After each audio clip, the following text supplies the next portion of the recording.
Welcome to the Live, Love, and Leave a Legacy podcast with your host. That's right, that's me, Jerry Morales. Welcome you to, the fourth episode. I got to let the music play a little bit more. You know what I'm saying? Because this is cool stuff. Bam. Thank you for joining me, man. If you have put up with the first three videos, man, I got to congratulate you because, this is so cool. And thank you for joining us or joining me or joining us because I'm not sure who's going to be watching this video because I know it's not something that we're going to do alone, but I am just so excited. I've had a great day. And so just being able to log on and look at this camera and talk on this microphone on and you're going to be listening, it's just such a blessing. And I'm so grateful. And so once again, this is the Live, Love, and Leave a Legacy podcast. And we talked about love in the first episode. No, I'm sorry, live on the first episode, love on the second episode, and legacy in the third episode. And now we're going to talk about this thing called the Maverick Way. What in the world is the Maverick Way? Well, I'm glad you asked because we're going to talk about that today. Because have you ever wondered, what am I doing in my life? Have you ever asked yourself, where am I going? You feel like you're just so busy sometimes, and yet you just don't seem to be getting anywhere.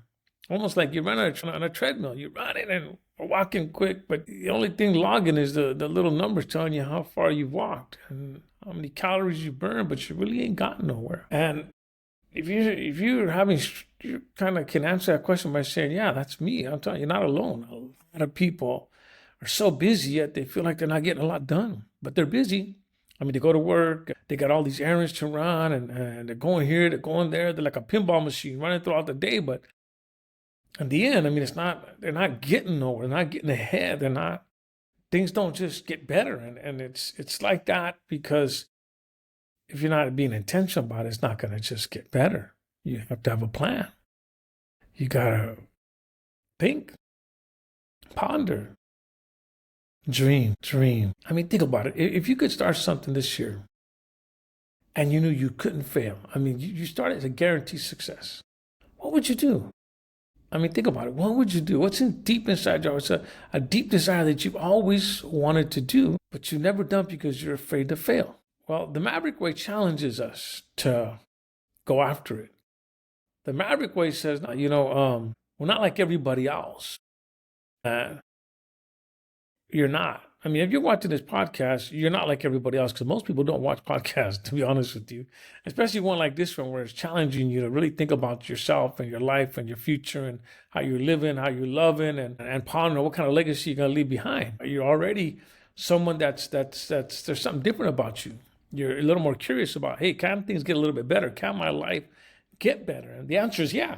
The answer is yes, definitely.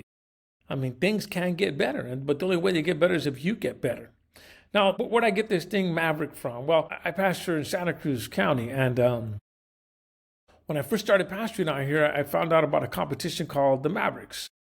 And then I saw that movie, Chasing Mavericks, about, how these Santa Cruz surfers found Mavericks, and they've been surfing it for years, but then it became this big old event. Now it's this big deal. If you can surf Mavericks, well, obviously, you're not all there.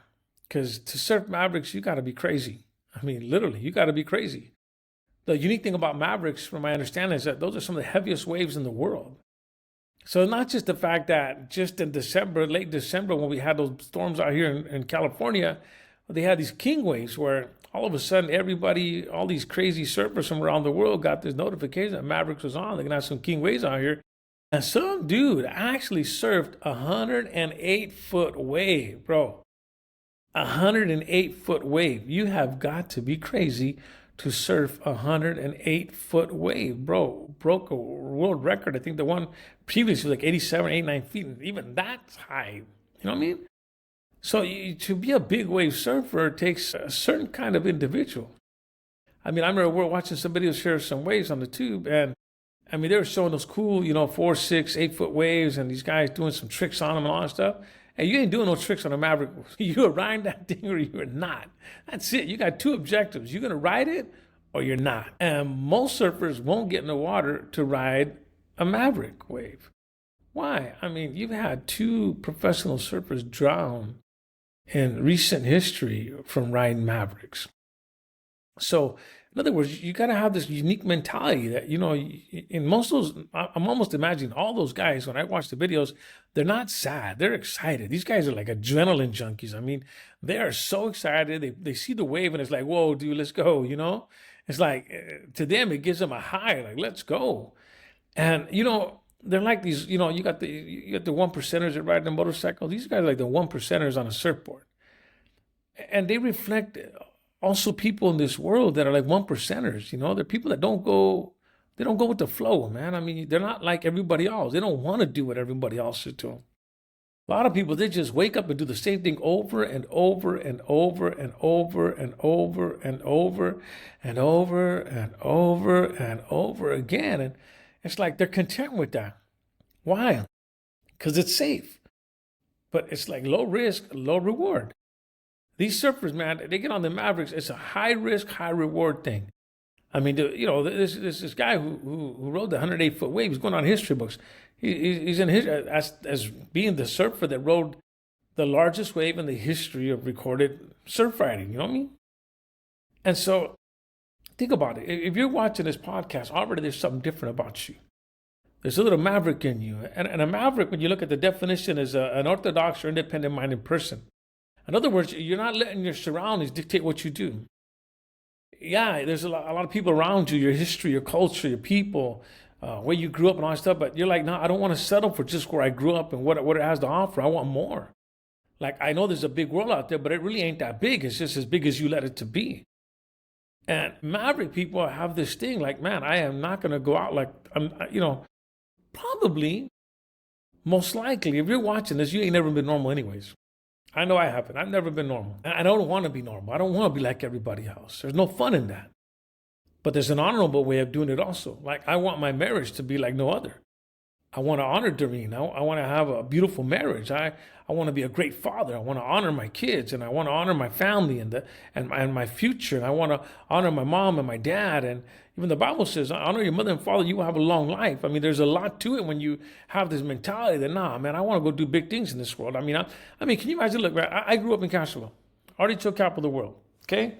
But small town, no more than 8,000 people in there. I have walked on the Great Wall of China. Can you believe that?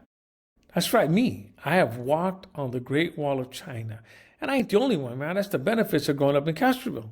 So when my daughter was going to school there, our music teacher had a hookup in China and Italy. And every so few years, he would take the band to either Italy or China. Well, my baby happened to be on the band the year they went to China.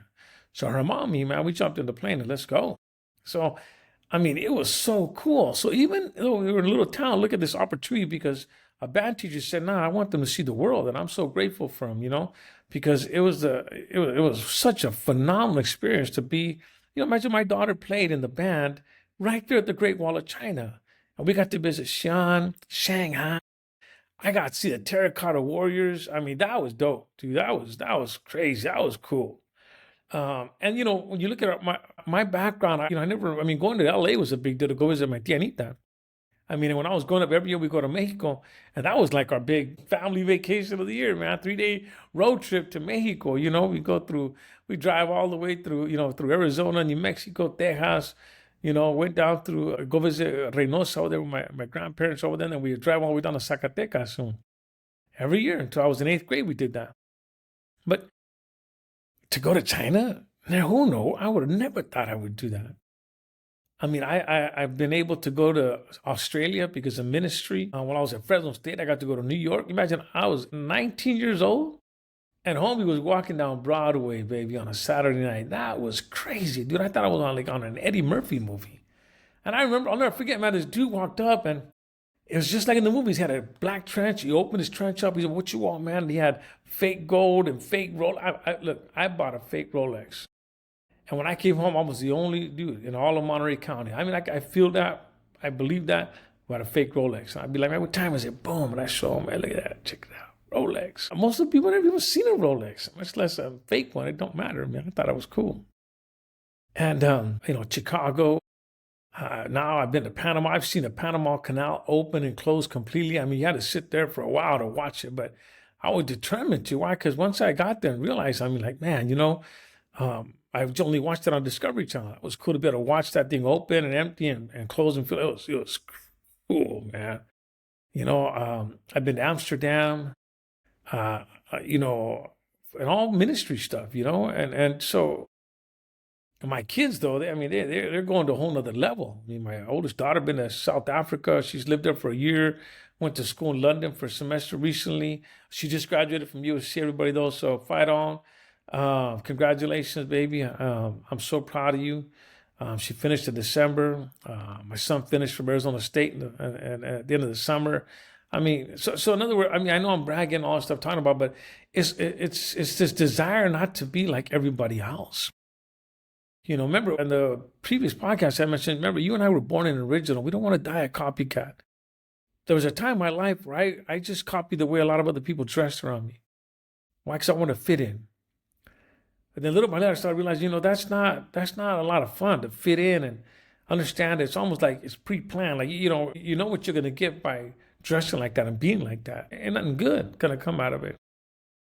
And so I'm so grateful that I ended up meeting other mavericks in life. Not so much the surfer mavericks, but the people that kind of mentality. I just didn't have a name for it until I came out here to Santa Cruz, and I go like, dude, I want to live life like these guys. I want to ride big waves in my life. I want to ride big waves in the spirit. I want to do big things for God. I want to be able to show my kids that we can literally do all things through Christ who strengthens us. Because the only limits that we have are the ones that we put on ourselves. And so this maverick life is this crazy life that goes against the grain. There's a lot of people out there that don't want to be getting married. Well, the mavericks are not. I can do that. And I know, can I just do it? I'm going to rock it.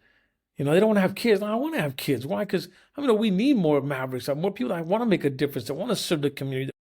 They want to, just live this life that honors, just like the sun is lighting up this side of my face. I want to raise a family that does that to a community. Because let me tell you, check this out.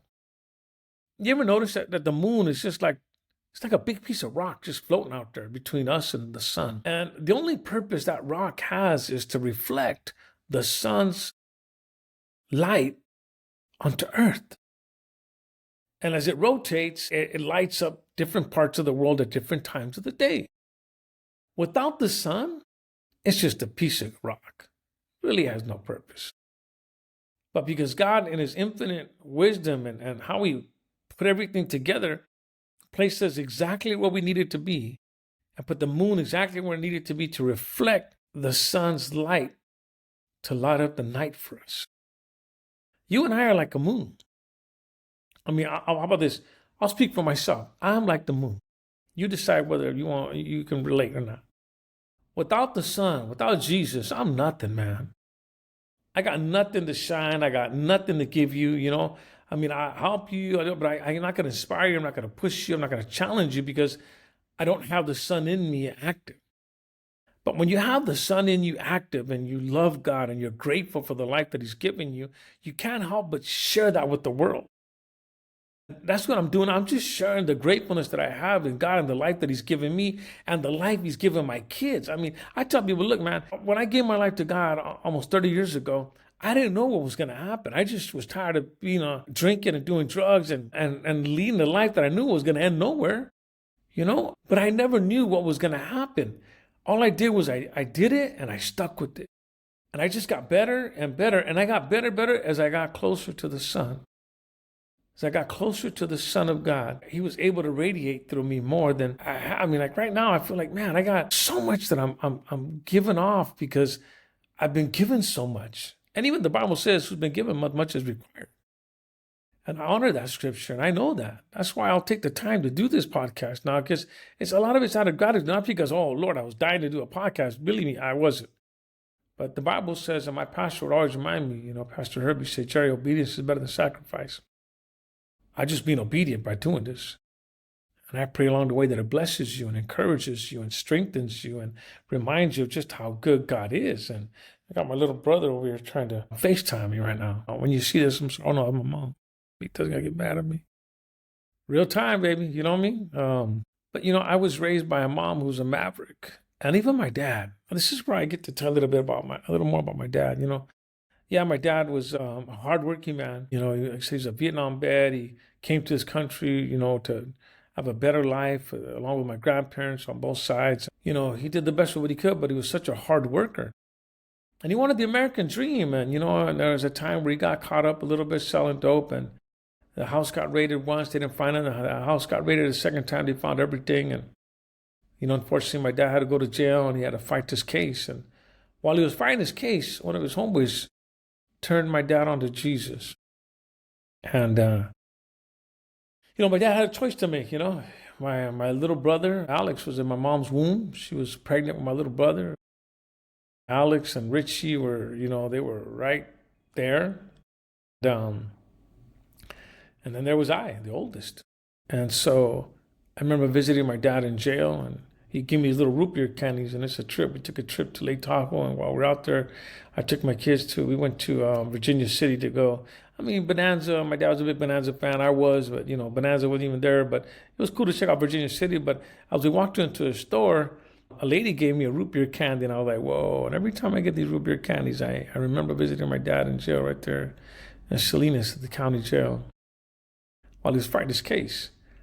And, but yeah, like I said, some guy turned my dad on to Jesus. So my dad had a decision to make, Do I go this route, or do I just, whatever comes, just like, it's not like something new. Like my dad didn't know anybody who got to jail. My dad, something happened. And I wish I would have gotten more out of my dad to tell me more about the situation, but I didn't really ever got a chance to. And my dad gave Jesus a shot, and my dad, my dad gave his life to Jesus. And I remember one day my dad comes home, and he says, and I was in the kitchen, and I was tripping out because my dad walked to the front door, and it was like, and my mom was already prepping me that dad was going to go away for a long time, or for a while at least.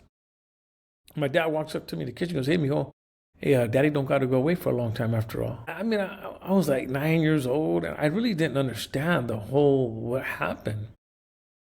But, I found out later that my dad got off on a technicality. It's a miracle. And then, the trippy thing is that all of a sudden, it's like some weird dude came home. It was my dad, but he started doing stuff that my dad never did. Like my dad would come home sober. All of a sudden on Sundays, we ain't watching the Raiders play. Don't make fun of the Raiders, okay? I'm telling a story here. And we go to church. And God is my witness. My dad would be in church with my mom, and I'd be in the car listening to the Raider game on the radio. And some of you youngsters don't know the struggle. And I was tripping out, like, why are we here and not at the house watching the Raiders play? Because it was like unique times that I'd be able to share with my dad that I normally wouldn't. Like unique times that my dad and I would spend time together. Boxing, Raiders, and cars. But it got even weirder. All of a sudden, my dad would come home from work, and he would go to his bed, and sometimes even I would help him take off his work boots. And then he'd sit up on the bed, turn on the lamp next to the bed, pick up this book, a Bible, read it. Now, back in the days, the only thing my dad religiously read was the auto shop. We're always trying to pick up trying to flip a car, find a good deal and flip it. He'd buy it, fix it up, and sell it, make a little money, so he can put it into his 55 Chevy. So it was a trip, my dad come and read, and to this day, it's the only book I know my dad read from cover to cover. That's heavy for me to always, I look back, I think, man, of all the books, the only book I know my dad ever read was the Bible. And all of a sudden, my dad was like a maverick, man. Not many people around my dad wanted to do what my dad did.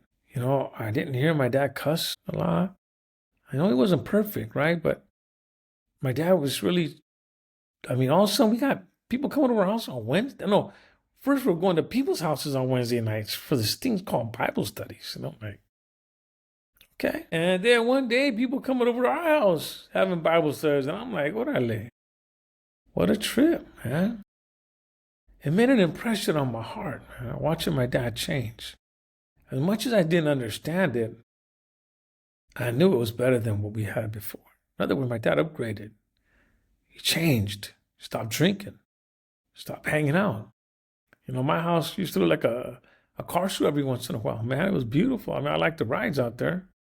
I remember this one guy from town, he had a beautiful orange Candy, El Camino. And I remember it had these naked ladies with in the back. I'm just telling you honest, right? With these ladies like with chains holding these panthers. And yeah, dude had a TV in the car, a VCR, and I was like, man, bombs and nice rides, But when my dad changed, those cars stopped coming around. I hope it makes you think that that's how powerful of an impact we can make on our kids.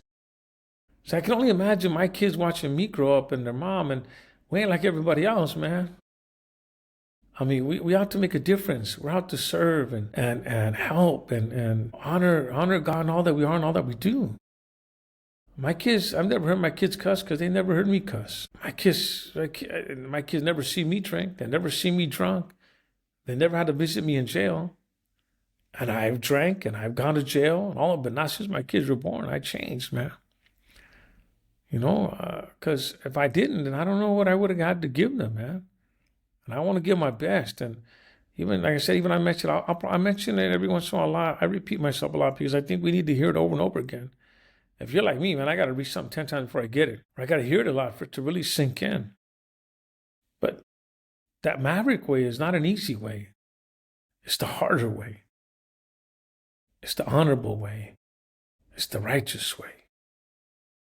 It's God's way. Thanks for listening. I'll keep expanding on this stuff in the next few podcasts. But for now, I just want you to ponder and think about what we talked about. I mean, you could actually, I don't know. I listen to other podcasts and I hear them again and again a few times just for it to sink in. And so it's probably one of the ones that you want to listen to again. Kind of prep you, because this is what we're talking about is, being a people that we're not like everybody else, man. I refuse to be like everybody else. I don't want to be like everybody else. And I don't want to raise kids that are like everybody else. And if any of you know my kids, they're not like, and I'm not trying to just brag about my kids, but my kids aren't like everybody else. And we all have great kids, don't get me wrong. I'm not saying ours are any better than nobody. They just know that they have a role that they play in this world, and it's to make it better, to serve. It ain't just about getting theirs, it's about getting and giving. And so, for now until next podcast, and be blessed, be brave, be bold, but most importantly, be you. Be the best version of you. Until next time, man. This is the Live, Love, Leave a Legacy podcast. And from our heart to yours, man. God bless you, and we'll see you on the next podcast.